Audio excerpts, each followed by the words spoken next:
Hi friends, welcome to Kavita's Kitchen. இன்னைக்கு நம்ம கிச்சன்ல ஒரு பட்டாணி மசாலா தான் செய்ய போறோம். இந்த பச்சை பட்டாணி மசாலா நான் ஆல்ரெடி நல்லா ஊற வச்சு குக்கர்ல வேக வச்சு எடுத்துட்டேன். ஓவர் நைட் இதை ஊற வச்சுக்கோங்க. ஒரு 2-3 டைம் நல்லா வாஷ் பண்ணிட்டு கொஞ்சமா மஞ்சள் தூள் சேர்த்து தண்ணி சேர்த்து 3 ல இருந்து 4 விசில் வேக வச்சு எடுத்துக்கோங்க. இந்த அளவுக்கு நமக்கு பட்டாணி வெந்திருக்கணும். வாங்க இப்ப இந்த ரெசிபி எப்படி செய்யறதுன்னு பார்க்கலாம். அடுப்பில் நான் ஒரு பேன் வச்சுருக்கேன். இப்போ இதில் நான் ஒரு 3 டீஸ்பூன் அளவுக்கு நான் எண்ணெய் சேர்த்துட்டேன். எண்ணெய் நமக்கு காஞ்சிருச்சு. இதில் ஒரு 1/2 டீஸ்பூன் அளவுக்கு சோம்பு சேர்த்துக்கோங்க. சோம்பு நல்லா பொரியட்டும். இப்போ இதில் ஒரு 2 மீடியம் சைஸ் பெரிய வெங்காயத்தை இந்த மாதிரி சாப்பிங் பண்ணதையும் சேர்த்துட்டு நல்லா நம்ம வதக்கிக்கலாம். வெங்காயம் நமக்கு நல்லா வதங்கணும்.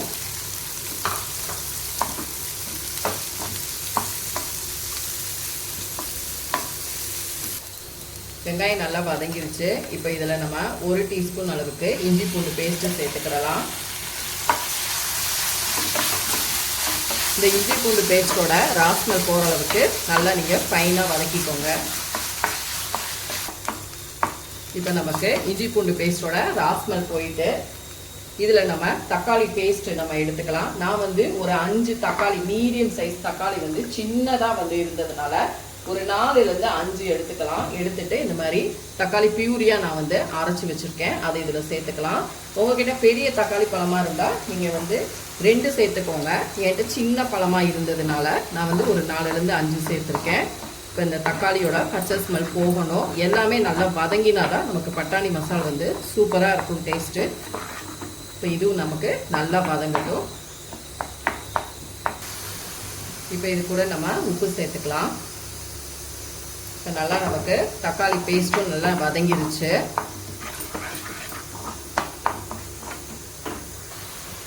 இப்போ நம்ம மசாலா பொடியெல்லாம் ஆட் பண்ணிக்கலாம். 1 டீஸ்பூன் அளவுக்கு நான் தனி மிளகாத்தூள் எடுத்திருக்கேன். அதே போல் 1/2 டீஸ்பூன் அளவுக்கு கரம் மசாலா சேர்த்துக்கோங்க. இப்போ இது எல்லாத்தையும் நல்லா வதக்கிக்கோங்க. உங்களுக்கு காரம் எவ்வளோ வேணுமோ நீங்கள் அந்த அளவுக்கு மிளகாத்தூள் சேர்த்துக்கலாம்.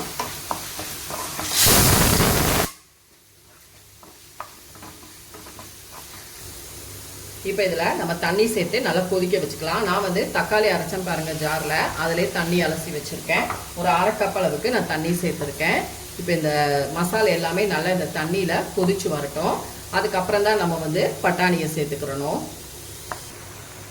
இப்போ நமக்கு நல்லா கொதிச்சிருச்சு. இந்த ஸ்டேஜில் நம்ம பச்சை பட்டாணியை உள்ளே சேர்த்துட்டு இதையும் ஒரு 2 ல இருந்து 3 நிமிஷம் நல்லா நம்ம கொதிக்க வச்சுக்கலாம். இப்போ நம்ம மூடி போட்டு நான் குக் பண்ணி எடுக்கலாம்.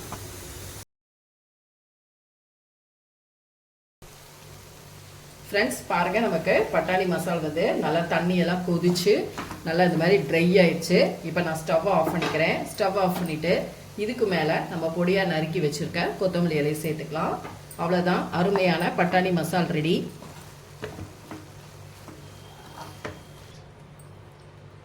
ஃப்ரெண்ட்ஸ், இப்போ நான் பட்டாணி மசாலா ஒரு பவுலுக்கு மாற்றிருக்கேன். இந்த பட்டாணி மசாலா நான் இன்னைக்கு சாம்பார் ரைஸ்க்கு தான் பண்ணியிருக்கேன். நீங்களும் இதே மாதிரி செஞ்சு பாருங்கள். இந்த பட்டாணி மசாலா நம்ம சப்பாத்திக்கும் நல்ல கிரேவியாக வச்சுக்கலாம். அதே போல் இட்லி தோசைக்கும் செம்ம காம்பினேஷனாக இருக்கும். கண்டிப்பாக சாம்பார் சாதம் ரசம் சாதத்துக்குலாம் வேறு லெவலுங்க. கண்டிப்பாக ட்ரை பண்ணி பாருங்கள். செஞ்சு பார்த்துட்டு என்னோட வீடியோஸை லைக் அண்ட் ஷேர் பண்ணுங்கள். மறக்காமல் கவிதாஸ் கிச்சனுக்கு சப்ஸ்கிரைப் பண்ணிக்கோங்க. கூடவே பெல் பட்டனை கிளிக் பண்ணுங்கள். அப்போ தான் நம்மளோட வீடியோஸ் எல்லாமே உங்கள் நோட்டிஃபிகேஷனுக்கு வரும். அடுத்த வீடியோவில் உங்களை சந்திக்கிறேன். தேங்க்யூ.